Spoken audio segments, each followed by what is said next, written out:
नमस्कार बच्चों, आप सब कैसे हैं। मैं आशा करती हूँ कि आप लोग अपने पढ़ाई के साथ साथ अपने सेहत का भी अच्छे तरह से ख्याल रखते होंगे, क्योंकि सेहत मस्त और मुंड फ्रेश रहेगा तो पढ़ाई में ज़्यादा मन लगेगा, जिससे आप लोग डीएलएड इंट्रेंस एग्जाम देकर सरकारी कॉलेज प्राप्त कर सकते हैं। आप लोग मेरे बातों को ध्यान से सुने, क्योंकि अब आपके पास बहुत कम समय बचा है, जिसमें आप लोगों को अपने तैयारी को और मजबूत करने की आवश्यकता है। आप लोग इन सभी प्रश्नों को पूरा देखिए, क्योंकि वही प्रश्न लाया गया है जो आपके एग्जाम में आ सके। तो समय को ध्यान में रखते हुए प्रश्न की ओर आगे बढ़ते हैं। उससे पहले आप लोग वीडियो को लाइक और हमारे इस चैनल को सब्सक्राइब कर लें, ताकि हर क्लास का नोटिफिकेशन सबसे पहले आप तक पहुँच पाए। तो चलिए प्रश्न को देखते हैं।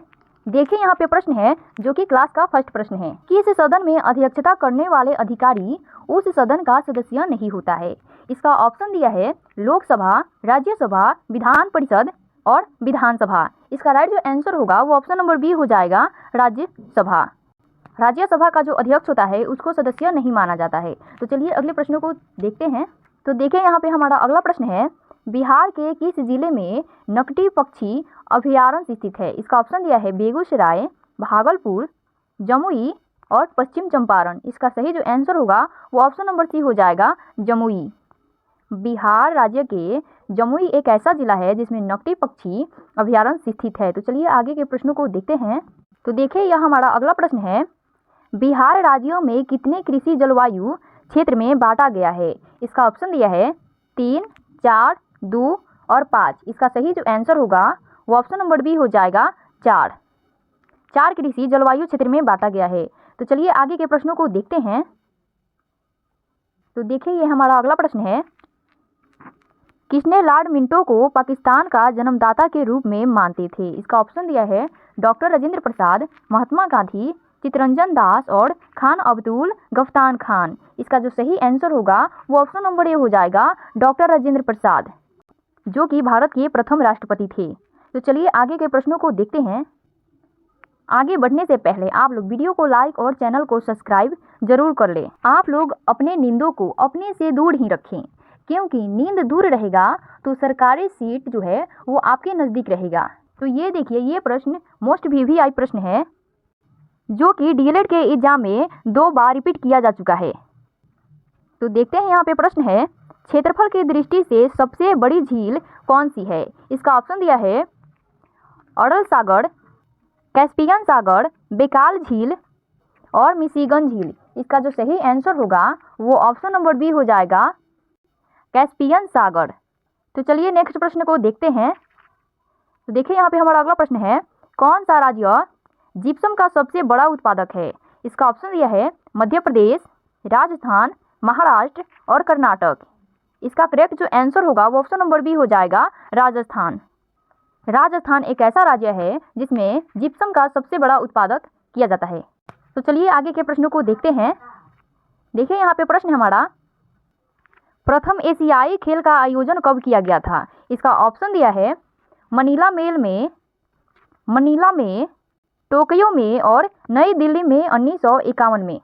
इसका करेक्ट जो आंसर होगा वो ऑप्शन नंबर डी हो जाएगा, नई दिल्ली में 1951 में। ये भी प्रश्न वीवीआई प्रश्न है, इसलिए आप लोग अच्छे तरीके से याद रखिएगा। तो चलिए आगे के प्रश्नों को देखते हैं।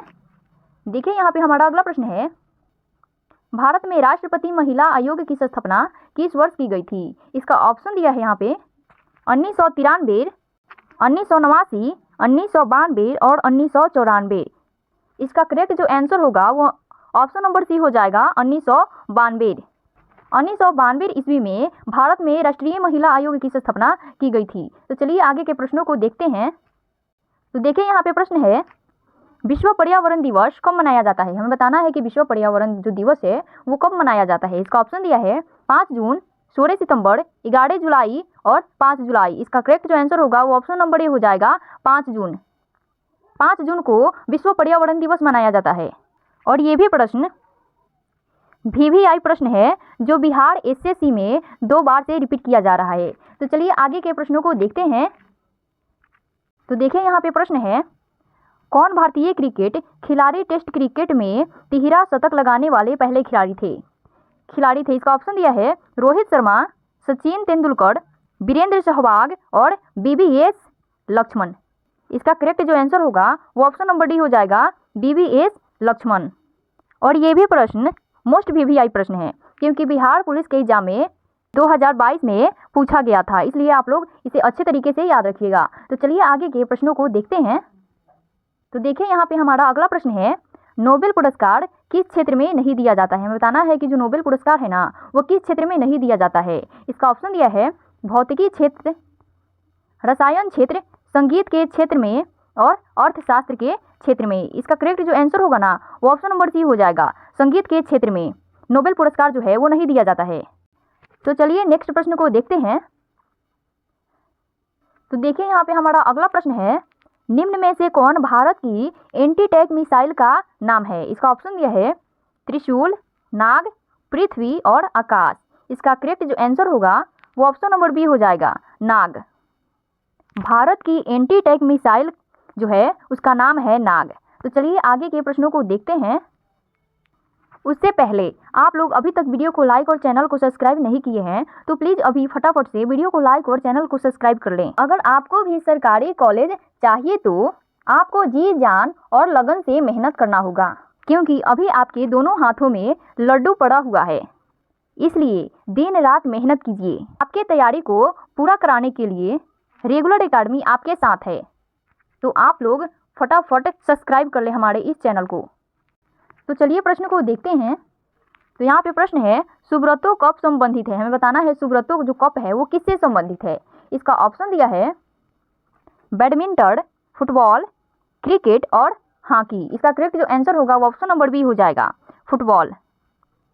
सुब्रतो जो कप है वो फुटबॉल खेल से संबंधित है। तो चलिए आगे के प्रश्नों को देखते हैं।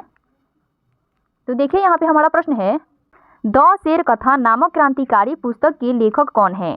इसका ऑप्शन दिया है रामधारी सिंह दिनकर, रामवृक्ष बेनीपुरी, फणीश्वर नाथ रेणु और सखाराम गणेश देव शक्कर। इसका करेक्ट जो आंसर होगा वो ऑप्शन नंबर डी हो जाएगा, सखाराम गणेश देव शक्कर। और रामवृक्ष बेनीपुरी को कलम का जादूगर कहा जाता है। तो चलिए आगे के प्रश्नों को देखते हैं। तो देखिए यहाँ पे हमारा अगला प्रश्न है, जो रामकृष्ण परमहंस का मूल नाम क्या था। इसका ऑप्शन दिया है गदाधर चट्टोपाध्याय और मूलशंकर, निमाई पंडित और हरि महाप्रभु। इसका करेक्ट जो आंसर होगा वो ऑप्शन नंबर यही हो जाएगा, गदाधर चट्टोपाध्याय। तो चलिए आगे के प्रश्नों को देखते हैं। तो देखिए यहाँ पे हमारा अगला प्रश्न है, बाबर का मकबरा किस स्थान पर स्थित है। बाबर का जो मकबरा है हमें बताना है कि किस स्थान पर स्थित है। इसका ऑप्शन दिया है सिकंदरा में, लाहौर में, काबुल में और दिल्ली में। इसका करेक्ट जो आंसर होगा वो आंसर ऑप्शन नंबर सी हो जाएगा, काबुल। बाबर का मकबरा जो था वो काबुल में ही स्थित था। तो चलिए आगे के प्रश्नों को देखते हैं। तो देखिए यहाँ पे हमारा अगला प्रश्न है, उत्तर पूर्वी रेलवे जोन का मुख्यालय कहाँ स्थित है। हमें बताना है कि उत्तर पूर्वी रेलवे जो जोन है उसका मुख्यालय कहाँ स्थित है। इसका ऑप्शन दिया है भुवनेश्वर, गुवाहाटी, कोलकाता में और गोरखपुर में। इसका करेक्ट जो आंसर होगा वो ऑप्शन नंबर डी हो जाएगा, गोरखपुर में। उत्तर पूर्वी रेलवे जोन का मुख्यालय गोरखपुर में स्थित है। ये प्रश्न VVI है, आप लोग इसे अच्छे तरीके से याद रखिएगा। और ये प्रश्न रेलवे ग्रुप डी का एग्जाम में अब की बार पूछा गया था। तो चलिए आगे के प्रश्नों को देखते हैं। तो देखिए यहाँ पे हमारा अगला प्रश्न है, कौन सी फसल मिट्टी को नाइट्रोजन से भरपूर कर सकती है। इसका ऑप्शन दिया है गाजर, आलू, मटर और सूर्यमुखी। इसका करेक्ट जो आंसर होगा वो ऑप्शन नंबर सी हो जाएगा, मटर। मटर एक ऐसी फसल है जो मिट्टी को नाइट्रोजन से भरपूर कर सकती है। तो चलिए नेक्स्ट प्रश्न की ओर चलते हैं। अभी तक जो भी बच्चे वीडियो को लाइक और चैनल को सब्सक्राइब नहीं किए हैं तो प्लीज़ वो वीडियो को लाइक और चैनल को सब्सक्राइब अभी फटाफट कर लें, ताकि हमारे क्लास का अपडेट सबसे पहले आप तक पहुंच पाए और आप अपने तैयारी को और मजबूत कर सकें। आपको अपने तैयारी को मजबूत बनाए रखने की ज़रूरत है, क्योंकि तैयारी रहेगा जारी तो होगा नौकरी सरकारी, अभी नहीं तो कभी नहीं। तो चलिए समय को ध्यान में रखते हुए नेक्स्ट प्रश्न की ओर बढ़ते हैं। तो देखिए यहाँ पे हमारा अगला प्रश्न है, विश्व व्यापार संगठन WTO का गठन कब किया गया था। इसका ऑप्शन दिया है 1992, 1993, 1995 और 1991। इसका करेक्ट जो आंसर होगा वो ऑप्शन नंबर सी हो जाएगा, 1995। 1995 ईस्वी में विश्व व्यापार संगठन WTO का गठन किया गया था। तो चलिए आगे के प्रश्नों को देखते हैं, जो कि वीडियो का लास्ट प्रश्न है। और ये प्रश्न बिहार डीएलएड एंट्रेंस एग्जाम में 2017, 2012 और 2011 में पूछा गया था। तो देखिए प्रश्न क्या बोल रहा है। आगरा में मोती मस्जिद किस मुगल सम्राट के शासनकाल में बनाई गई थी? इसका ऑप्शन दिया है जहांगीर, शाहजहां, औरंगजेब और अकबर। इसका करेक्ट जो आंसर होगा वो ऑप्शन नंबर बी हो जाएगा, शाहजहां। आगरा में मोती मस्जिद जो है वह शाहजहां मुगल सम्राट के शासनकाल में बनाई गई थी। तो आज की क्लास में इतना ही। फिर मिलते हैं अगले क्लास में के मोस्ट VVI प्रश्नों के साथ। जय हिंद।